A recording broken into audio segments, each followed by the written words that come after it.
تو آپ تھوڑا سا ان ہاتھوں کو پکڑیں جو علماء کے خلاف پراپوگنڈا کرتے ہیں، اور بڑی تکلیف ہوتی ہے بعض باتوں کی، اذیت ناک ہوتی ہیں، ہمارے بچوں کا ذہن خراب کیا جاتا ہے، انہیں اس طرح کی باتیں بچائی جاتی ہیں جن کا کوئی وجود ہی نہیں۔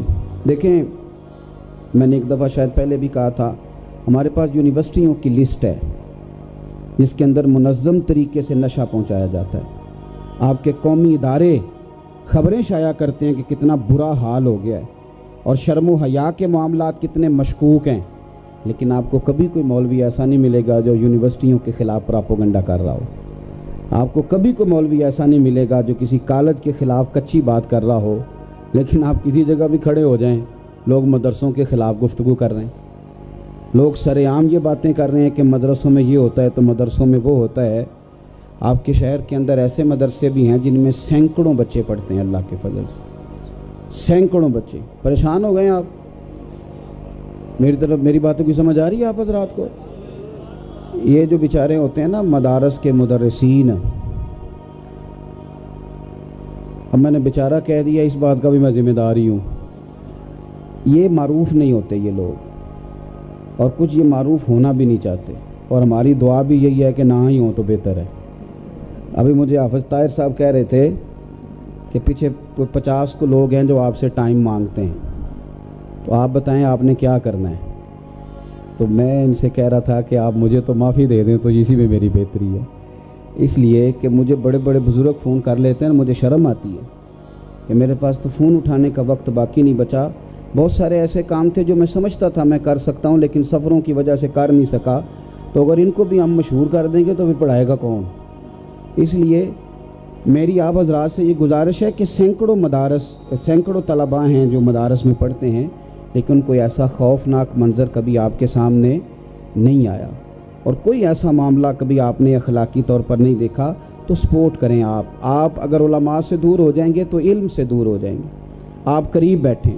اور میں آپ کو عرض کروں کہ اب علماء کو مدرسے خود بنانے پڑے ہیں، ورنہ حضرت مجدد الفسانی رحمۃ اللہ علیہ سے لے کر اعلیٰ حضرت بریلوی تک مدرسے علماء نہیں بناتے تھے، علماء پڑھاتے تھے۔ مدرسے تو کوئی نواب صاحب بنایا کرتے، کچھ سیٹھ صاحب ہوتے تھے جو مدرسہ قائم کرتے تھے، وہ کہتے تھے یہ میں نے مدرسہ بنا دیا ہے، تنخواہیں بھی میرے ذمے، لنگر بھی میرے ذمے، آپ نے بیٹھ کے بس پڑھانا ہے۔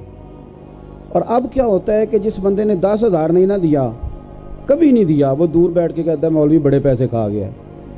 تو میں نے ایک صاحب سے کہا، وہ یہ طریقہ ہوتا ہے لوگوں کا بندوں کو اب ذرا میرا تجربہ زیادہ ہو گیا اس لحاظ سے، اب وہ ایک مولوی کے خلاف جب بات کر رہے ہوتے ہیں تو وہ دوسرے کو راضی کرنے کے لیے کر رہے ہوتے ہیں، لیکن ہمیں بھی اب اس سازش کا پتہ چل گیا کہ یہ دوسری جگہ جائے گا تو میرے خلاف بھی ایسے ہی بات کرے گا۔ تو میں ایک جگہ پہ گیا تھا، وہ کہنے لگے پیر صاحب آپ نے تو بڑا کام کیا ہے، تو یہاں فلاں مولانا ہے بڑا چندہ اکٹھا کیا پر کھا گئے سارا۔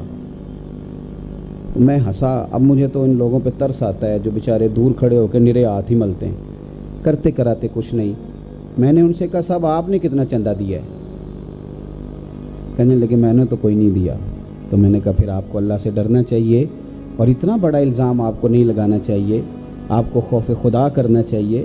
آپ دیکھیں حکومت بالکل سرپرستی نہیں کرتی مدرسوں کی، لیکن اس کے باوجود اللہ تبارک و تعالیٰ فضل کرتا ہے، اور ہر سال سینکڑوں علماء تیار ہوتے ہیں اور ہزاروں حفاظ کرام مدارس سے فارغ ہوتے ہیں۔ اور قرآن مجید نے ایک بات ارشاد فرمائی، میں نے زیادہ باتیں کرنی نہیں، چونکہ میرے ڈھیر سارے بزرگ سادات علماء یہاں تشریف فرمائے۔ قرآن مجید نے فرمایا کہ اللہ کے بندوں میں سے جو عالم ہے نا وہ اللہ سے ڈرتے ہیں، انما یخشی اللہ من عبادہ العلماء۔ عالم جو ہوتا ہے نا وہ رب کریم سے ڈرتا ہے۔ میں آپ کو ایک بڑی خاص بات عرض کروں، بزرگوں کے دامن میں بیٹھ کے، میں جب تک بہت سارے لوگوں سے دور تھا تو میرا بھی رویہ ان کے بارے میں کچھ اور تھا، لیکن جس مولوی کو میں بڑا دنیا دار سمجھتا تھا نا، میں نے اس کے قریب جا کے بھی دیکھا ہے، کبھی نہ کبھی آنسو اس کی آنکھوں میں بھی آ ہی جاتے ہیں۔ میں نے قریب جا کے بڑی درگاہوں کو دیکھا ہے، ہر جگہ شر نہیں ہے، تھوڑا خیر پر بھی توجہ کریں۔ ہمارے بزرگ جد و جہد کے ساتھ کام کرتے ہیں، محنت کرتے ہیں۔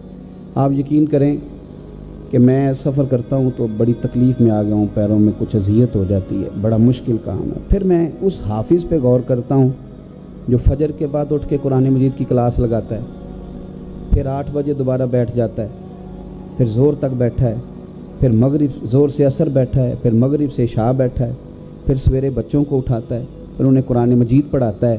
تو اور تو کسی کی بات میری سمجھ میں نہیں آتی۔ وہ مدینے والے محبوب نے فرمایا خیرکم خیرکم من تعلم القرآن وعلمہ، فرمایا تم سمجھو نہ سمجھو، تمہارے نبی کے نزدیک بہتر وہی ہے جو قرآن سیکھتا ہے اور آگے سکھاتا ہے۔ پھر آپ یہ دیکھیں، میں یہ جو خطیب اور واعظین حضرات ہیں نا، ان کی تقریر کئی دفعہ پہ ایک ہی ہو جاتی ہے ہر جگہ پہ، بلکہ کئیوں نے تو پکی بھی یاد کی ہوتی ہے، تو ہلتی بھی نہیں، تھوڑی بہت بھی وہ پکی ہو جاتی ہے۔ لیکن جو آپ کا جمعے کا خطیب ہے نا، میری بات پہ توجہ ہے آپ حضرات کی، وہ جو آپ کا جمعے کا خطیب ہے نا، جس کے خلاف آپ ایک دن جمعہ پڑھتے ہیں اور پھر 6 دن باتیں کرتے ہیں، وہ جو آپ کا جمعے کا خطیب ہے نا، وہ اکثر بیچارہ سوچتا ہے کہ پچھلے جمعے بھی یہ بیان کیا تھا، چونکہ میں تو آپ سے آج تقریر کر رہا ہوں، کل تو میں نے سرگودا جانا ہے، تو یہی بات وہاں بھی کر دوں گا تو چل جائے گی۔ لیکن جمعے کا خطیب اکثر سوچتا ہے کہ یار یہ پچھلے جمعے بھی بیان کیا تھا، اس جمعے دوبارہ بات کی تو لوگ کیا سوچیں گے۔ تو اس لیے میری رائے یہ ہے، اتنا نکما نہ اپنی مسجد کے خطیب کو سمجھیں، وہ کوشش کرتا ہے اگلے جمعے کو نئی بات آپ کے ساتھ کرنے، وہ کچھ کتابیں کھولتا ہے، کچھ ٹٹولتا ہے۔ تھوڑا تھوڑا اپنے بزرگوں سے، اپنے مشائخ سے پیار کریں، تھوڑی تھوڑی محبت۔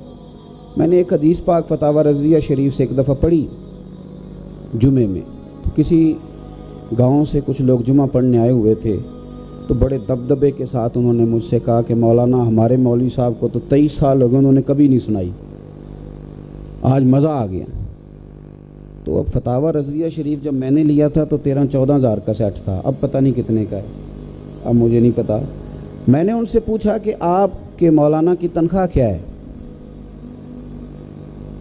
2 باتیں تھی نا، میں ویس کوٹ سیدھی کر کے کہہ سکتا تھا نہیں جی بندے محنت نہیں کرتے، میں تو ساری رات پڑھتا رہنا، دونوں پہلو ہوتے ہیں نا۔ لیکن ایک وقت آتا ہے کہ جب پھر آپ مثبت ہو جاتے ہیں، اور آپ کو مثبت ہونے میں مزہ آتا ہے، اور مثبت ہونے میں روحانیت ملتی ہے۔ تو میں نے ان سے پوچھا کہ آپ کے مولانا کی تنخواہ کتنی؟ کہنے لگے 8,000۔ میں نے کہا اس کے بچے کتنے؟ کہنے لگے 6۔ تو میں نے کہا خدا کے بندے، جیڑی کتاب جو میں تمہیں حدیث پاک سنائی ہے، کتاب بھی 13,000 دی ہوندی، وہ لوے گا تو تمہیں سنائے گا نا۔ تو اعتراض کرنے کی وجہ اسے کتاب لے کے دیں آپ، اور پھر اس سے کہیں کہ اسے پڑھیں۔ تو تھوڑا پیار کریں اپنے بزرگوں سے، اور جو آپ کے قریب رہنے والے ہیں۔ دیکھو میں یہاں آیا ہوں تو میں یہاں کام نہیں کروں گا 24 گھنٹے، یہاں کسی کا انتقال ہوگا تو میں جنازہ نہیں پڑھاؤں گا، میں یہاں تھوڑا ہوں گا بچوں کے کان میں اذان پڑھنے۔ یہاں جو بندہ رہتا ہے وہی کام کرے گا، جو باہر سے آنے والا ہے وہ تھوڑی دیر تعاون تو کر سکتا ہے، سپورٹ تو کر سکتا ہے، لیکن کام مقامی آدمی کرتا ہے۔ اپنے علماء سے پیار کریں اور ان سے جڑیں۔ اور ایک بات آپ کی خدمت میں اور عرض کرنی ہے، آپ نے بڑی جاندار تقریر سنی ہے، ایک درد دل میرا بھی ہے، اس پر بھی ضرور توجہ کریں۔ جماعتوں کو جماعتیں سمجھیں۔